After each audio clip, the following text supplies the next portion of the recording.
Gladiator tank. This is the new tank from Games Workshop for the Space Marines. It's built off the Impulsor chassis. So the important thing to know is you can build this as an Impulsor just by not gluing the top hatch down. So as you can see here, what I've done is when I went to build this, I put the top hatch down. I glued the rear hatch only to the top hatch, no glue anywhere near the rest of the tank.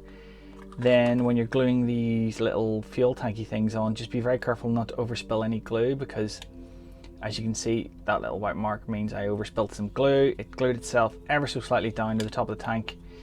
So just be careful with that. And you get, as part of the main kit, you do get the full Impulsor chassis, so you can build up this as an Impulsor. So it doesn't negate the price, you know, 55 quid for one model. It should have been 45, but well, even 45 steep, like, you know, but first world problems and all. But you can build it as an Impulsor, so you effectively get a tank with 3 variants and an Impulsor. So yeah, make of that what you will. Now these little pits here are optionals. So this is the optional Icarus rocket launcher, I think, and then an optional auto launcher. The Iron Hail stubber is optional. I'm just going to glue one of each on and just remember it when I play, you know, with the list. So the main thing to note is the side sponsons are actually the most RC bit of this, because the gun's easy to magnetize. We'll go over that in a second, but the side sponsons, you only get one of the actual mounts. So this is the piece that goes in there. You only get one of these per side. If you had 2 per side, you could build up each sponson. The sponsons themselves are easy to magnetize, but you basically now need to do this. So you need to press fit it. Now it does press fit reasonably well, and then we can just clip it on. So I mean, that will be fine for gameplay. It would just be nice if it was one piece, so when you took it off it didn't fall apart. But you can then swap out for the other one, which I've actually realized I've done one left and one right side, but that's fine. It doesn't really matter because we're not gluing anything on it. And then that's that one. Now this one's slightly bigger, so it's easier to knock off, but yeah, once there's a bit of paint on it, I think that'll help. But to magnetize the sponsons themselves, you take the for the little ones, these are the ones you get in the Impulsor, and they go on the Lancer variant.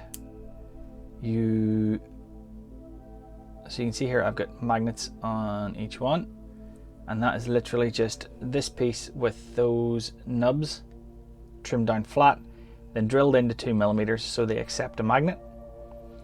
And then on the other side, that would be one of these. You can see you have 2 holes, top and bottom, that mate with the studs. If you just broaden those out to 2mm, a magnet will go in and everything will be fine. As long as you watch your polarities. Watch your polarities, people. And then you've basically got your sponson. Now for the larger sponsons, you want to, so you can see there I've cut the nub off. You see the little stud that the gun would press into? Cut that off, drilled into it. Now you'll see that that magnet's sitting out slightly. That's because that, when you push it fully in, is sitting in slightly. So there's a 2mm by 1mm magnet inside that, pushed down as far as it'll go, and that is 2mm by 1mm magnets. So effectively a 2mm by 2mm into the hole there and sitting slightly out, so it gives it something to hold on to. So you can see that that works very nicely, and all you really need to do is take that piece and broaden the hole out so the 2mm magnet will go in. Relatively easy to do, so doing it's not a big deal, but it's a bit of an arse. Now if we look at the main gun, where all the action is, you can see that mine bounces up and down slightly. I'll explain that in a moment. I'm going to take that off because, oh, I broke it. No. Well, I'm going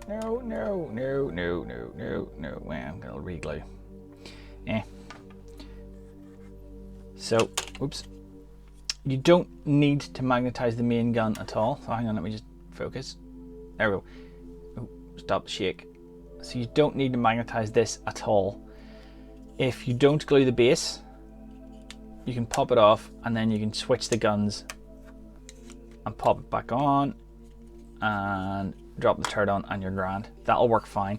If you do want to magnetize it because you're a bit crazy like me, then what you do is, if you see inside there, that's a 4mm magnet which fits nicely in the slot where the gun barrel would usually go.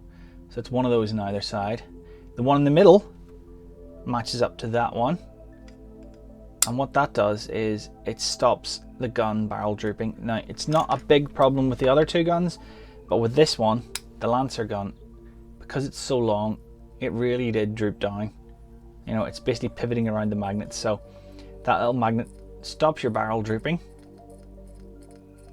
and gives it a nice bounce. And all you need to do for the guns is effectively cut the pegs off, drill into it 3mm, so that's a 3mm wide hole. Start off with a 1mm, then do 2mm, then do 3mm. Just makes it easier to drill. Don't go straight to the 3. Push the magnets in. Make sure you check your polarity. So the polarity for this is essentially running like a line up and down. I've got, you know, imagine it north, south, north, south, and then the barrels are the opposite.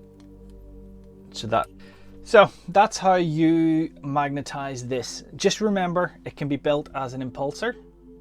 It's just, yep. So just remember, it can be built as an impulsor. You don't need to glue the top hatch to the tank. Doesn't mean you've got to paint the inside of it, like, but you know, we all have to make sacrifices. If you've made it this far, thanks very much for watching. There's another couple of videos there you can click on. You can click on the subscribe button if you want to, like the video if you want to, stick a comment down if you've anything to say, and in the meantime, happy wargaming, and I'll see you next time.